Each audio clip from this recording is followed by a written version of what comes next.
Generally एक प्रश्न लोगों के अंदर उठता है, वो ये है कि जब हम प्रभु यीशु मसीह पर विश्वास करते हैं तो हमारी परंपराओं का क्या है ना। हम भारत देश के लोग या एशियन कंट्रीज अपनी परंपरा पर, ट्रेडिशन पर विश्वास करते हैं और विभिन्न तरह की परंपराएं हैं, अलग अलग देश और भाषा और जाति और जगह के हिसाब से अलग अलग तरीके से परंपराओं को हम देख सकते हैं या ट्रेडिशंस को हम देख सकते हैं। और सारे ट्रेडिशंस अलग है और कई बार जो है प्रभु यीशु मसीह पर जो विश्वास है उसको जो हमारे ट्रेडिशन पे, परंपरा पे हमले के रूप में देखते हैं, है ना।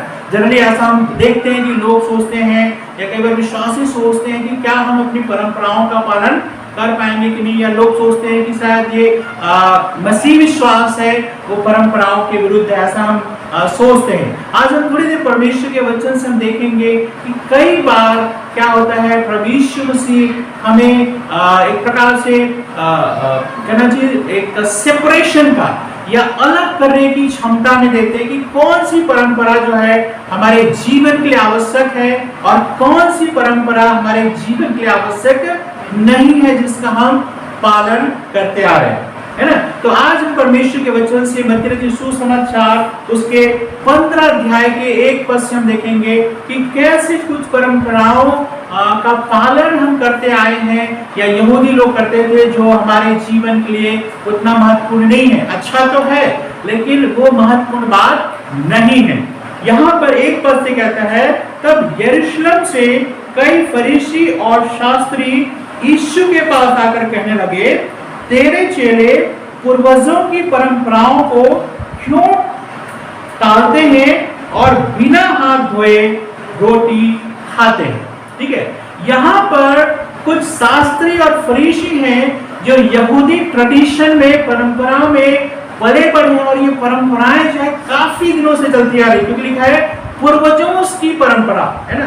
कोई भी परंपरा जो है आज के समय में बनी नहीं हुई है। यदि हम भारत देश की परंपरा को भी देखें, बहुत सारे ट्रेडिशन को देखें तो आज के समय की नहीं है ना। कितने पुरखा लोग इस ट्रेडिशन को, इस परंपरा को मानते गए हैं और वो परंपराएं हम पर ट्रांसफर की गई।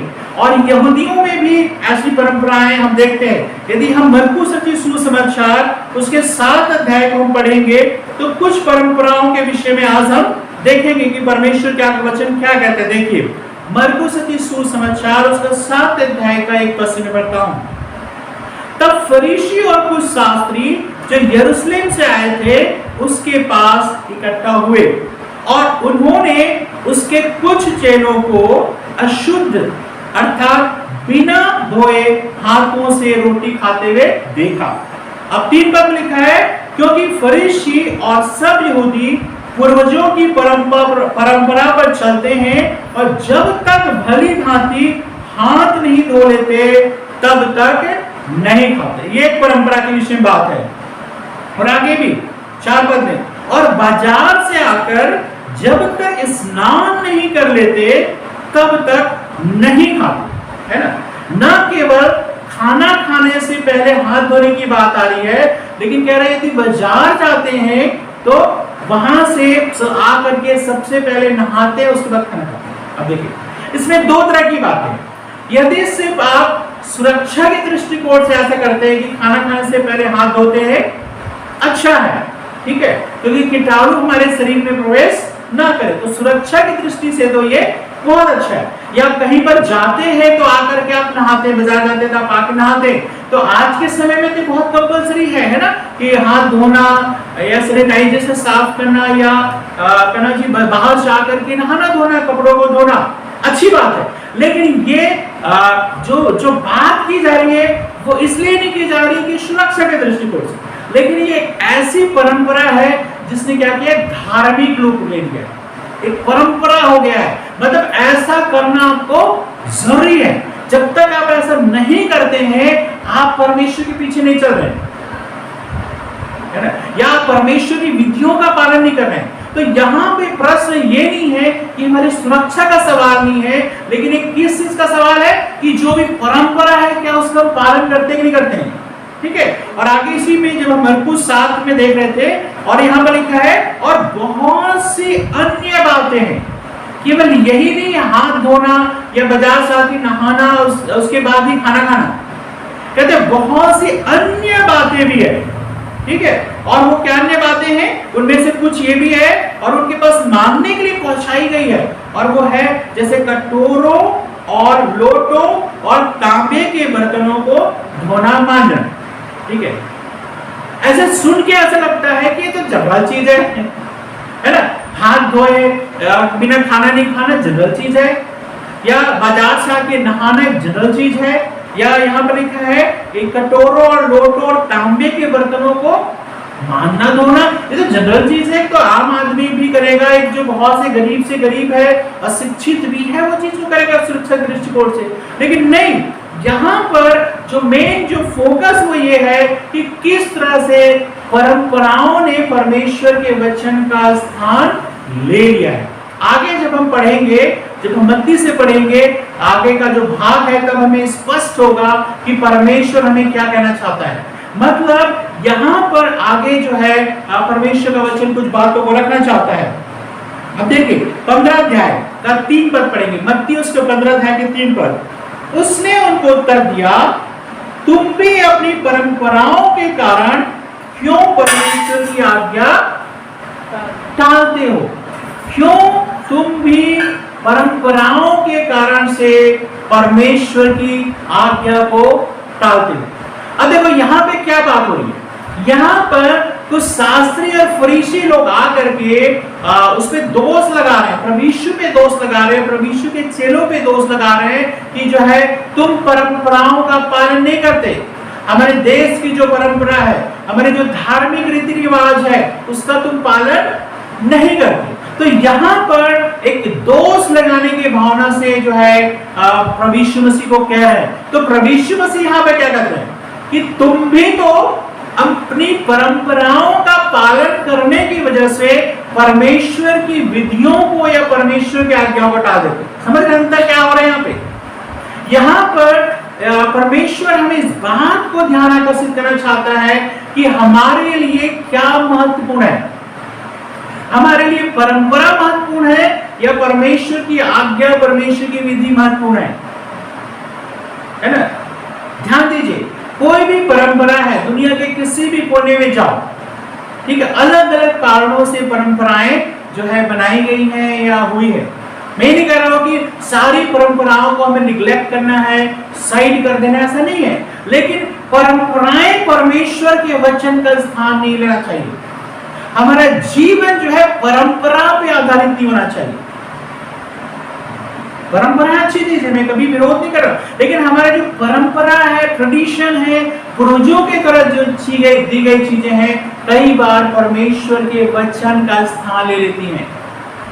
हम परमेश्वर के वचन को नकार देते हैं और हम बोलते हैं क्योंकि परंपरा में ऐसा है, क्योंकि ऐसा करना जरूरी है, इसलिए जो है हम करते हैं। तो प्रभु यीशु मसीह कहते हैं तुम भी तो अपनी परंपरा पालन करने के लिए परमेश्वर के वचन का अवहेलना करते हो। और 4 पद में उदाहरण के लिए बताते तुम क्या करते हो, क्योंकि परमेश्वर ने कहा है अपने पिता और अपनी माता का आदर करना, और जो कोई पिता या माता को बुरा कहे वह मार डाला जाए। देखिए परमेश्वर का वचन क्या है? परमेश्वर का वचन ये है कि माता पिता के आज्ञा का पालन करना, उसका आदर करना और उसको जो है अच्छा कहना, या उसके हमारे मन में श्रद्धा तो नहीं होती, श्रद्धा हम पूजा नहीं कर रहे माता पिता की, लेकिन एक माता पिता के प्रति एक आदर, एक सम्मान है, वो तुम्हारे जीवन में हमेशा बना रहे और वो कभी भी खत्म ना हो। लेकिन इसका मतलब ये भी नहीं है कि जो है माता पिता ही सब कुछ है, मुझे परमेश्वर की जरूरत नहीं है, मुझे किसी की जरूरत नहीं है, मैं परमेश्वर की विधियों का पालन नहीं करूंगा, मैं केवल माता पिता की बात जो है मानूंगा। मेरे लिए तो सबसे पहले हमारे भारत देश में खासकर कहते हैं कि मेरे लिए ईश्वर कौन है?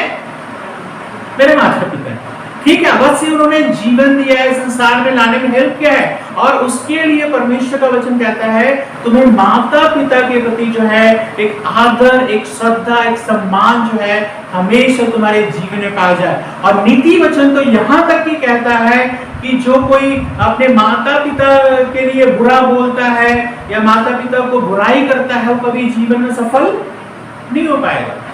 तो परमेश्वर का वचन क्या करता है? और हम सब परंपरागत तौर से मानते हैं कि माता पिता जो है हमारे क्या है, सब कुछ ईश्वर है। लेकिन आज के समय में देखेंगे तो हम कितने सारे रीति विधियों को मानते हैं माता पिता के प्रति, बहुत सारी विधियों को मानते हैं।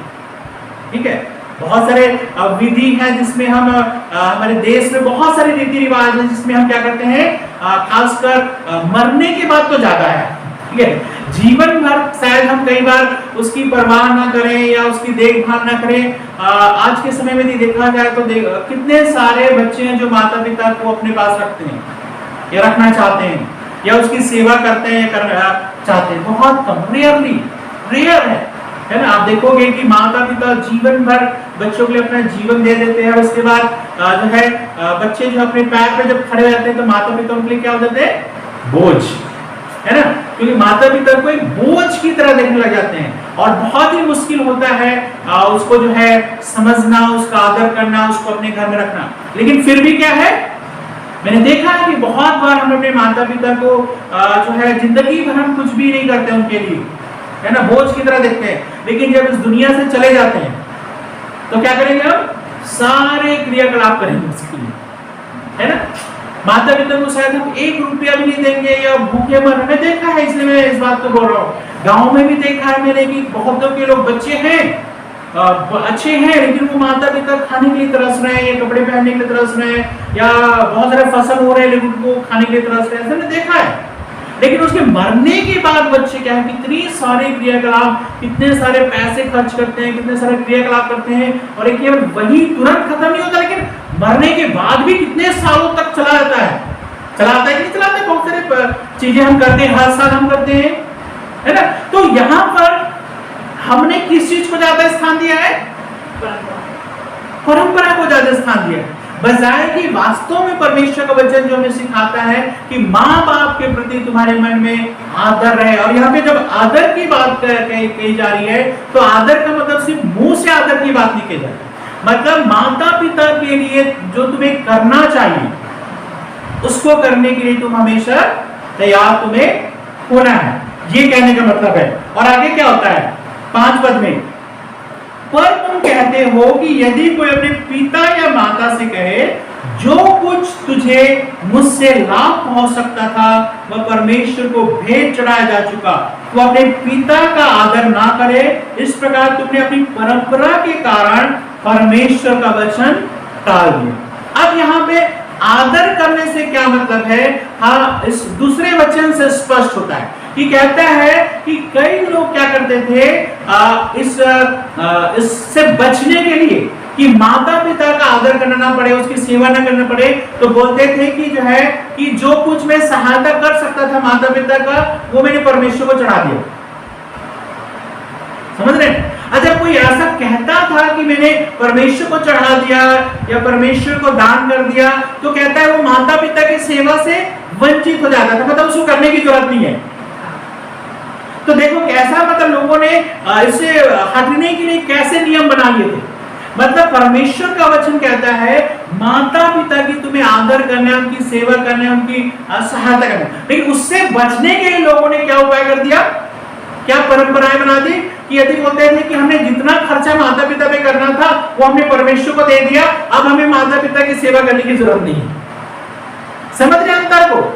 यहाँ पे परमेश्वर क्या कह रहा है कि तुमने अपनी परंपरा का पालन करने के लिए, उसे बचने के लिए तुमने एक ऐसा रास्ता अपनाया जो चीज सही नहीं है, तो कह रहा है तुम परमेश्वर के वचन को तुम तो टाल रहे हो। यहाँ पे तुम परंपरा की बात कर रहे हो लेकिन परमेश्वर के वचन को तुमने टाल दिया है। ठीक है, और आगे क्या कहता है 6 पद में, 7 पद में, हे कपटियों, यशायाह ने तुम्हारे विषय में यह भविष्यवाणी ठीक ही की है, ये लोग होठों से तो मेरा आदर करते हैं पर उनका मन मुझसे दूर रहता है और ये व्यर्थ मेरी उपासना करते हैं क्योंकि मनुष्यों की विधियों को धर्मोपदेश करके सिखाते हैं। अब यहाँ पे कहते हैं कपटियों, प्रभु यीशु मसीह ऐसे लोगों को क्या संबोधित करते हैं, कपटियों। कपट क्या होता है? कपट ये होता है कि वास्तव में अंदर से कुछ और है हम, लेकिन बाहर से कुछ और होने की साबित करते हैं। जैसे बहुत सारे लोग जो आपके प्रति अच्छा मन नहीं रखेंगे, लेकिन वो आपके सामने साबित करेंगे कि जो है आपसे कितना प्यार करते हैं। इसको बोलते हैं कपट बोला जाता है ना। मतलब जो अंदर है कुछ और बाहर से कुछ और। तो यहाँ पे कहता है यशायाह ने कहा, हे कपटियों, तुम्हारे विषय में सही लिखा है। क्या लिखा है? होठों से तो मेरा आदर करते, लेकिन उनका मन मुझसे दूर रहता है। ध्यान दीजिए, सब लोग जो परमेश्वर के पीछे चल रहे हैं, या विश्वास कर रहे हैं, या प्रार्थना कर रहे हैं, या आराधना कर रहे हैं, कोई जरूरी नहीं है उनके अंदर परमेश्वर के प्रति प्रेम पाया जाए। कोई जरूरी नहीं है वो परमेश्वर के कारण से ऐसा कर रहे हैं। बहुत बार लोग परमेश्वर के पीछे क्यों चलते हैं? अपने फायदे के लिए। उनका सेंटर क्या होता है? उनका केंद्र बिंदु क्या होता है? उनका केंद्र बिंदु ये होता है कि वो अपने जीवन को देखते रहते हैं हमेशा, कि क्या चीज बुराई चल रहा है, क्या अच्छा चल रहा है। तो अच्छा चाहते हैं अपने जीवन में, और हमेशा जो है परमेश्वर को उस अच्छाई के लिए क्या करना चाहते हैं? यूज करना चाहते हैं, उपयोग करना चाहते हैं। प्रभु के पीछे क्यों चलते हैं? ताकि हमारे जीवन में सब कुछ अच्छा चल रहा है। उनको परमेश्वर से क्या चाहिए, इस बात पर उनका ध्यान ज्यादा केंद्रित होता है, बदले में भी परमेश्वर के लिए मैं क्या करूं। अंदर समझ रहे हैं? यहां पर बहुत सारे लोग दुनिया में पाए जाएंगे जो सिर्फ परमेश्वर के पीछे से चलते हैं कि परमेश्वर उनके लिए क्या करे, लेकिन बहुत कम ऐसे लोग हैं जो हमेशा चीज करते हैं कि प्रभु मैं आपके लिए क्या करूं, आपके राज्य के लिए मैं क्या करूं, आपकी महिमा के लिए मैं क्या करूं। प्रभु अभी इस समय में दुखित हूं, हताश हूं, परेशान हूं, लेकिन प्रभु फिर भी मैं आपकी महिमा के लिए आगे करना चाहता हूं। अंतर समझ रहे हैं यहाँ पे किस तरह से लोगों के जीवन में इतना अंतर पाया जाता है। तो यहाँ पे कहता है ये लोग तो होठों से तो मेरा आदर करते हैं, लेकिन उनका मन मुझसे दूर है। और एक चीज और कहते हैं, ये व्यर्थ मेरी उपासना करते हैं, क्योंकि परमेश्वर के वचन को छोड़ करके कहते हैं मनुष्यों की विधियों को धर्मोपदेश करके सिखाते हैं। तो यहाँ पर वचन मेन पॉइंट ना हो करके लोगों के जीवन में मेन पॉइंट क्या हो रहा है? परंपराएं हो रही है ना? और एक व्यक्ति को परंपरा से निकलना बहुत ही कठिन होता है, बहुत कठिन होता है। जो वो करते आ रहे हैं या जो कुछ सिखाया गया है उसको छोड़ना बहुत बड़ी चीज है ना। आपको और मुझको कई बार हम कुछ ऐसी चीजें जो लोग कर रहे हैं और हम नहीं करते, तो लोग तुरंत उनकी आंखें, पहले हम कर रहे थे और अब नहीं कर रहे हैं, तो ये क्यों नहीं कर रहे? पहले तो ऐसा खाते थे, पहले तो ऐसा पहनते थे, पहले तो ऐसा रहते थे, पहले उनके घर में ऐसा होता था, लेकिन अब चीज नहीं हो रहा है, तो तुरंत ही लोगों के मन में आ जाता है कि ऐसा क्यों हो रहा है ये, है ना। और किस रूप में देखने लग जाते हैं? हमें परंपरा के विरोधी के रूप में देखने लग जाते हैं। लेकिन बहुत सारी परंपराएं जो हम अपने जीवन में पालन करते थे या करते हैं, वो हमारे जीवन के लिए उतना महत्वपूर्ण नहीं है। यहाँ पर जो परमेश्वर जो फोकस करना चाहता है वो ये है कि धार्मिक रीति विधि जो बाहरी चीजों का आवरण ले लिया, मतलब बाहर से आप क्या हैं, कैसे कपड़े पहनते हैं, कैसे खाते हैं, कैसे दिखते हैं, कैसे रहते हैं, क्या घर में करते हैं, किस विधियों का पालन करते हैं, ये हमारे जीवन का बहुत महत्वपूर्ण भाग हो गया है। और आंतरिक जीवन, अंदर में जो कुछ हमारा होना है वो वैसे के वैसे ही है। समझ रहे हैं अंतर को, है ना। तो परमेश्वर किसकी बात कर रहे हैं? बाहरी रूप में तो हम बहुत धार्मिक दिख रहे हैं, क्योंकि हमने ऐसा कपड़ा पहन लिया है, हमने ऐसा रीति विधि का पालन किया है, हम घर में ऐसी चीजें करते हैं जिससे लोगों को लगता है बहुत धार्मिक है, लेकिन आंतरिक जीवन में हमारा बदलाव नहीं है। ठीक है। और आगे चीजें जो कहते हैं 10 पद में, तब उसने लोगों को अपने पास बुलाकर उनसे कहा, सुनो और समझो, जो मुंह में जाता है वह मनुष्य को अशुद्ध नहीं करता, पर जो मुंह से निकलता है वही मनुष्य को अशुद्ध करता है। अब यहाँ भी देखिए, यहाँ पे हाथ धोने का या बाजार से आके नहाने को उद्देश्य यहाँ पे सुरक्षा नहीं है। समझ रहे ना, यहाँ पे सुरक्षा की बात नहीं हो रही है कि जहाँ कीटाणु तुम्हारे शरीर में प्रवेश कर जाएंगे, लेकिन यहाँ पे किसकी बात हो रही है? ऐसा करना धर्म के खिलाफ है। समझ रहे ना प्रभु यीशु मसीह किस बात को कह रहे हैं? अशुद्धता, मतलब यदि ऐसा करते हैं तो क्या हो जाओगे आप? अशुद्ध हो जाओगे, आप परमेश्वर के लायक नहीं रहोगे। जब हम लोगों से बोलते हैं कि आप प्रार्थना करना, तो लोग हमेशा पूछते हैं कि मैं किस समय प्रार्थना करूं। जनरल का कहने का मतलब होता है कि क्या मैं बिना नहाए धोए प्रार्थना कर सकती हूँ? मतलब क्योंकि जब हम किसी भी चीज के लिए परंपरा का पालन करते हैं तो ये गलत नहीं है कि आप पूरी तरह अपने आप को साफ सुथरा करके अच्छे कपड़े पहन के आते, कोई गलत नहीं है। लेकिन बहुत सारे लोगों के अंदर ये होता है कि यदि हमने नहाया नहीं आज दिन भर तो हम प्रार्थना नहीं कर सकते। या कुछ समय में तो ये भी बात होती है, जैसे महिलाओं की कुछ अशुद्धता के दिन बोलते हैं ना, कि क्या इन दिनों में मैं प्रार्थना कर सकती हूँ, है ना? मतलब उनके कहने का मतलब ये होती है कि क्या मैं अशुद्ध होकर के प्रार्थना कर सकती हूँ। लेकिन यहाँ पर क्या महत्वपूर्ण है? यहाँ पे प्रार्थना महत्वपूर्ण है। आप कैसे स्थिति में कर रहे हो? मैं नहीं कह रहा हूं कि आप चर्च में भी आए तो आप एकदम गंदे उंदे, प्रभु को तो मतलब नहीं बोल के एकदम बिना नहाए धोए सुबह उठ के ऐसी बिना ब्रश किए यहाँ पे आ जाएं। ये मतलब नहीं है कि प्रभु को दिल देखता है कैसे भी रहूं, है ना? बहुत सारे लोग ऐसी बातों में विश्वास करते हैं कि मैं कपड़े ऐसी जैसा पाए वैसी पहनेंगे, कोई साज श्रृंगार नहीं, कोई कुछ नहीं, क्योंकि प्रभु तो मन देखता है। ठीक है? नहीं, मेरे कहने का मतलब ये नहीं है। आपको साफ सुथरा रहना है, अच्छे कपड़े पहने, प्रेजेंटेबल रहना है ना? क्योंकि आप अच्छे कपड़े पहनोगे, साफ सुथरा रहोगे तो भी लोग आपसे बात करना चाहेंगे। और यदि गंदे रहोगे और हमेशा अपने आप को वैसे रखोगे तो लोग आपसे क्यों कहना चाहिए करेंगे। जैसे आप सिटी बस में भी आप जाते हो या विक्रम में सिटी बस में, तो जनरली क्या है, किसके पास बैठना पसंद करोगे? है ना, जो साफ सुथरा है। ठीक है? हालांकि वहां पर आप घंटों रहने नहीं जा रहे, आप वहां पे 10 मिनट 15 सीट खाली ना हो तो आप कहीं पर भी बैठ जाओगे, ऐसा मतलब नहीं है जहां पे सीट खाली वहीं बैठ जाओगे। लेकिन जब बहुत सारी सीट खाली हो तो हमेशा आप कौन सी सीट चुनोगे? जो व्यक्ति साफ सुथरा है, दिखने में अच्छा है ना?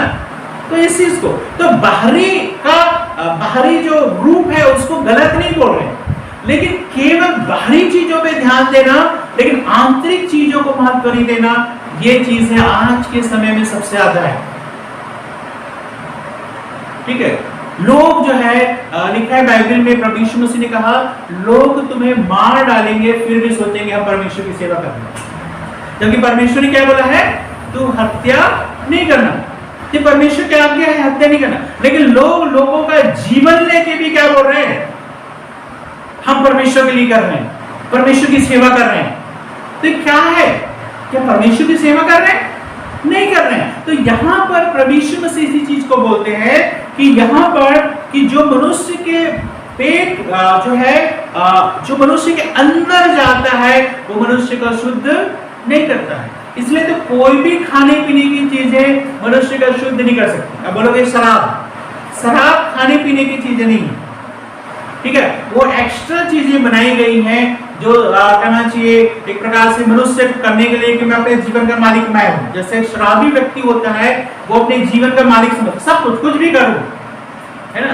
अपनी पत्नी को मारो पीटू, घर में खाना ना दूं, कोई पड़ोसी नहीं बोलना चाहिए, है ना? यदि ऐसा कोई पड़ोसी हो और आप उसको जाके बोलोगे तो बोलेगा मेरी पत्नी है तुम्हें क्या, मेरा घर है तुम्हें क्या, है ना? वो अपने आप को राजा समझता है। शराब जो है इस चीज के लिए नहीं है। लेकिन जितनी भी चीजें खाने पीने की चीजें हैं वो किसी मनुष्य को अशुद्ध नहीं करती। इस बात को समझना है। बहुत सारे लोगों के पास इसलिए बैठना उठना पसंद नहीं करते क्योंकि वो पर्टिकुलर चीज खाते हैं जो चीज हम नहीं खाते। समझ रहे? कितना विभाजन है जीवन में, कितनी परंपराएं हैं जिसमें क्या होते हैं, पर्टिकुलर लोग जो होते हैं पर्टिकुलर चीज खाते हैं तो हम क्या करते हैं, उनसे अपने आप को दूरी बना के रखते हैं और हमेशा हम सोचते हैं वो व्यक्ति ये चीज खाता है उसके साथ हमारा कोई लेन देन नहीं है, उसको खाने के द्वारा हम अशुद्ध हो जाएंगे। हम ऐसे सोचते हैं ना कि कुछ ऐसा चीज यदि हमने खा लिया तो हम अशुद्ध हो जाएंगे। लेकिन परमेश्वर का वचन कहता है जो प्रभु यीशु मसीह ने सिखाया है, जो मनुष्य के अंदर जाता है वो मनुष्य को शुद्ध नहीं करता है। उससे कोई अशुद्धता का मतलब नहीं है। लेकिन क्या कहता है, अब देखिए, पर जो मुंह से निकलता है वही मनुष्य को अशुद्ध करता है। मनुष्य के अंदर से निकली हुई चीज जो है मनुष्य को अशुद्ध करती है। बाहर से जो अंदर इंसान के अंदर जा रहा है वो चीज अशुद्ध नहीं करता है। इसलिए खाने पीने की चीजों में कोई व्यक्ति निर्णय ना करे कि आपको यही चीज खाना है ना। बहुत बार इसको इतना जोर दिया जाता है, जैसे हम बोलते हैं एक कहावत है सात्विक भोजन या तामसिक, है ना। दो बोलते हैं, सात्विक भोजन और तामसिक भोजन। मतलब कुछ भोजन की कैटेगरी को हमने तामसिक मतलब राक्षसी, है ना, राक्षसी भोजन बोलते हैं, ये खाने से आप राक्षस हो। और कुछ को सात्विक मतलब सरल सिंपल भोजन है जो आपको शुद्ध बना के रखता है, शुद्ध बना के रखता है, आप बिल्कुल शुद्ध हो, पवित्र हो। और जनरली कहीं पर भी जाते हैं, जब दूसरे जगहों में जाते हैं, धार्मिक स्थल पे जाते हैं, तो बकायदा कई रेस्टोरेंट लोग काफी इस चीज को लिखे होंगे कि पर्टिकुलर नाम लेके कि इस तरह का भोजनालय है, ठीक है। तो लोग जो अट्रैक्ट होते हैं उसकी ओर, ये उस जगह पे हम खाएंगे तो क्या हो जाएंगे, हम अशुद्ध हो जाएंगे या परमेश्वर के लायक नहीं रहेंगे। लेकिन यहाँ पर प्रभु यीशु मसीह हमारे जीवन से बात करके कह रहे हैं कि क्या चीजें तुम्हें अशुद्ध करती हैं। जो अशुद्ध करती हैं वो है जो मुंह के अंदर जाता है वो नहीं, लेकिन मुंह से जो बाहर निकलता है वो मनुष्य के जीवन को अशुद्ध करता है ना। अब देखिए क्या कहता है 12 पद में, तब चेलों ने आकर उससे कहा, क्या तू जानता है कि फरीसियों ने यह वचन सुनकर ठोकर खाई। जब ये बातें सुनते हैं प्रभु यीशु मसीह के चेले लोग, तो क्या हो रहे हैं, बहुत सारे फरीसी लोग क्या बोल रहे हैं, हम प्रभु यीशु की बात नहीं सुनेंगे। क्यों नहीं सुनेंगे? उनके लिए क्या महत्वपूर्ण है, परमेश्वर का वचन महत्वपूर्ण है। उनके लिए क्या महत्वपूर्ण है, परंपरा महत्वपूर्ण है। आज भी बहुत सारे लोग प्रभु यीशु के पीछे नहीं चलना चाहते हैं। क्यों पता है? क्योंकि वो परंपराओं को छोड़ना नहीं चाहते। वो सोचते हैं कि प्रभु यीशु मसीह में आने का हमारी परंपराएं जो है नष्ट हो जाएंगी। लेकिन यहाँ पर कुछ फरीसी लोग भी हैं जो है, जब इस बात को सुनते हैं तो कह रहे हैं हम प्रभु की बात नहीं सुनेंगे, हम उसके पीछे नहीं चलेंगे। तो चेले बोल रहे हैं, प्रभु आपका तो नुकसान हो रहा है। क्या नुकसान हो रहा है? कि जिस तरह की बातें कर रहे हो तो लोग आपके पीछे नहीं चलेंगे। आप उनको ऐसी बातें करो जिससे लोग अट्रैक्ट हो गए और आपकी बात सुनने के लिए। आज भी तो हो रहा है हमारे जो है भारत देश में, पूरी दुनिया के कोने कोने में।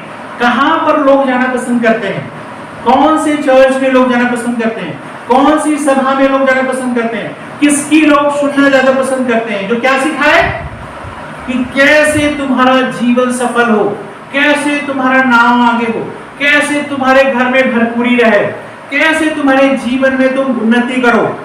यही चीज सबसे ज्यादा सुनना चाहते हैं लोग। तो यहाँ पे चेले बोल रहे हैं, प्रभु एक सजेशन दे रहे हैं प्रभु को कि जो है आप ऐसी बातें कर रहे हो तो उनको तो बुरा लग रहा है, और बुरा लग रहा है तो आपके पास नहीं आएंगे। प्रभु यीशु मसीह कहते हैं मुझे नहीं देखना है। क्या कहता है, आगे क्या लिखा है? उसने कहा हर पौधा जो मेरे स्वर्गीय पिता ने नहीं लगाया वो उखाड़ा जाएगा।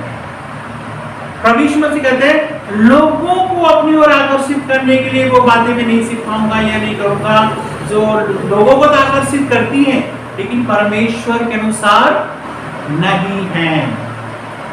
समझ रहे ना एक अंतर को? आज भी बहुत सारे ऐसे सेवकाई है, बहुत सारे ऐसे पास्टर हैं, बहुत सारे ऐसे लोग हैं जो हमेशा वही बातें लोगों को करते हैं, जो चीजें वो लोग के जीवन को अच्छा लगता है, सुनने में अच्छा लगता है। किसी को किसी चीज के लिए दिया बोल दो, परमेश्वर का वचन सिखा दो, उसको बुरा लग जाएगा कि नहीं नहीं ये तो अच्छा हम नहीं चाह सकते। हाँ, उनकी भलाई के लिए बात करो तो क्या करेंगे, उसको ग्रहण करेंगे, हाँ प्रभु ऐसा चाहता है। लेकिन जब बोलो प्रभु आपके जीवन से क्या चाहता है, ये सब बातें करो तो लोग को एकदम तुरंत बुरा लग जाता है। ठीक है, तो यहाँ पे कहता है परमेश्वर हर एक पौधा जो मेरे स्वर्गीय पिता ने लगाया वो खड़ा जाए। जो ऊपरी ऊपरी मसीह है, आशीषों की क्या मसीह है, वो कितने दिन तक मसीह रहेंगे? एक समय ऐसा आएगा जब जो है उनके जीवन, कई बार तो प्रभु अपने हाथ को रोक के रखता है लोगों के जीवन से। क्यों पता है? क्यों रोक के रखता है? ताकि देखिए कि उसके मन में क्या चल रहा है। ठीक है, फिर आगे कहता है उनको जाने दो, वे अंधे मार्गदर्शक हैं, और अंधा यदि अंधे को मार्ग दिखाए तो दोनों ही गड्ढे में गिर पड़ेंगे। कहते जाने दो। प्रभु यीशु को इसकी परवाह नहीं कि बहुत सारे लोग कैसे खींच के लेके आओ, कुछ भी ऐसी बातें करो जिससे लोग खींच के वापस यहाँ पर आ गए। नहीं, कहते हैं वे अंधे मार्गदर्शक हैं, वे खुद भी नहीं समझ रहे क्या करना चाहिए, तो वो क्या करेंगे? उसके पीछे भी चलेंगे, जब अंधा अंधे को रास्ता दिखाएगा क्या होगा, दोनों ही गिर पड़ेंगे। तो उनको जाने दो, यदि वो परमेश्वर के वचन को ग्रहण नहीं करना चाहते हैं, परमेश्वर के साथ नहीं चलना चाहते हैं, तो परमेश्वर के राज्य में भीड़ की जरूरत नहीं है, बहुत सारे लोगों को जबरदस्ती खींचने की जरूरत नहीं है। कहते हैं कम लोग हों लेकिन परमेश्वर के पीछे सच्चाई से चलने वाले लोग हों। और आगे 15 पद में, यह सुनकर पतरस ने उससे कहा, यह दृष्टांत हमें समझा दे। 16 पद, उसने कहा, क्या तुम भी अब तक ना समझ हो? क्या परमेश्वर के पीछे चल के भी, इतने सारे तक समझ के भी तुम अपनी समझ को नहीं खोल पा रहे हो? कि आज भी वो पुराने, आज भी मसीह लोग 1 साल 2 साल 3 साल 4 साल हो जाता है लेकिन उनके मन में वही पुरानी बातें, वही पुरानी चीजें, वो पुरानी चीजों में चले जाते हैं, है ना। जैसे बच्चे का स्वभाव होता है ना, बच्चा 2 ही चीज जानता है, छोटा बच्चा या तो सोएगा या तो रोएगा, है ना। छोटा बच्चा है ना, हमारे पड़ोस में भी एक छोटा बच्चा है ना, 5-6 महीने का। उसकी जब भी है, या तो आवाज बिल्कुल ही सुनोगे या आवाज सुनोगे तो रोने की आवाज सुनोगे। तो बहुत सारे मसीह लोग यही है, सब कुछ अच्छा चल रहा है, सो रहे हैं बिल्कुल, जैसे कुछ बुरा होता है जोर जोर से रोना शुरू करते हैं, भूख लगती है सुसु पोटी कर लेते हैं, तुरंत ही वो रोना शुरू करते हैं। तो यही चीज मतलब जो है आज बहुत सारे मसीहों में आ गई है। कहते हैं अब तक तुम भी ना समझो। परमेश्वर मसीह एक प्रकार से झुड़ा करे उनको, अब तक तो तुम्हारी समझ बढ़ जाना चाहिए, पहचानने की क्या चीज सही है क्या चीज गलत है, क्या मेरे कहने का मतलब क्या है। तब तक तुम भी ना समझो, बढ़ो, कब तक बच्चे जैसे रहोगे कि हर चीज को तुम्हें छोटी छोटी चीजों को जो है समझाना पड़ रहा है, बताना पड़ रहा है। अब तो तुम मतलब डिसीजन लेने लायक बनो, ठीक है। और आगे क्या कहता है, क्या तुम नहीं जानते कि जो कुछ मुंह में जाता वह पेट में पड़ता है, वह संदास से निकल जाता है ना। जो मुंह के अंदर जाता है वो निकल जाता है, लेकिन कहता है पर जो मुंह से निकलता है वह मन से निकलता है। इस चीज को ध्यान रखना, कई बार कहता है जो मुंह से निकलता है वो मन से निकलता है। कई बार जरूरी नहीं है मतलब हर चीज जो हम बोल रहे हैं वो हमारे अंदर भरा हो, लेकिन यहाँ पर किस बातों में बारे में बात की जाए, वो सिंपल लड़ाई झगड़े के बारे में बात नहीं। कई बार हम सिंपली मतलब बोल देते हैं ना, मतलब मुझे तुम्हारी जरूरत नहीं, इसका मतलब ये नहीं कि जरूरत नहीं, मतलब कहने का मतलब उन चीजों के बारे में नहीं कह रहे। लेकिन आगे हम पढ़ेंगे किन चीजों के बारे में कह रहे हैं कि जो मुंह से निकलता है वो मन से निकलता है और वही मनुष्य को शुद्ध करता है। क्योंकि बुरे विचार, हत्या, परस्त्रीगमन, व्यभिचार, चोरी, झूठी गवाही और निंदा मन से ही निकलती है। ये ही है जो मनुष्य को शुद्ध करती है, परंतु हाथ बिना धोए भोजन करना मनुष्य को अशुद्ध नहीं करता, ठीक है।